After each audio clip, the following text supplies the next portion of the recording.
Saudara Majelis Permusyawaratan Ulama atau MPU Aceh mengeluarkan fatwa haram kepada game online Player Unknown's Battleground atau PUBG dan sejenisnya. Fatwa haram tersebut dikeluarkan pada sidang paripurna MPU Aceh tentang hukum dan dampak game PUBG menurut fikih Islam, informasi teknologi dan psikologi.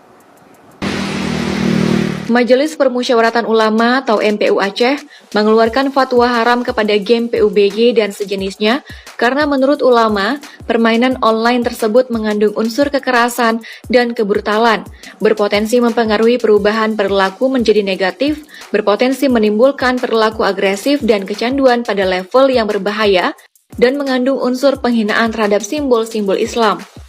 Hukumnya adalah haram menurut pandangan fikih Islam. Tentu itu berdasarkan kajian terhadap Al-Quran, hadis, sunnah, ijma, qiyas dan pendapat para ulama serta pendapat para ulama MPU di sini dalam sidang dari kemarin dan tadi kesimpulannya. Menurut ulama, perkembangan permainan atau game seperti PUBG tersebut dapat bermuara pada peningkatan kriminalitas, krisis moral, dan psikologi, serta kejahatan lainnya. Sementara itu, terkait fatwa haram game PUBG tersebut, MPU juga mengeluarkan beberapa rekomendasi.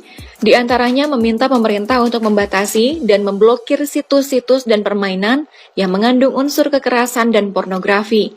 Kepada penyedia game station untuk tidak menyediakan permainan tersebut, serta diminta kepada lembaga pendidikan dan orang tua di Aceh untuk mengawasi secara ketat penggunaan alat informasi teknologi bagi peserta anak dan peserta didik. Game Player Unknown's Battleground atau PUBG dan sejenisnya merupakan sebuah permainan dengan jenis pertempuran terbuka atau Battle Royale yang para pemainnya bisa bermain sendiri atau tim sampai dengan 100 orang sekaligus secara daring atau online. Mustajab, Kompas TV, Banda Aceh.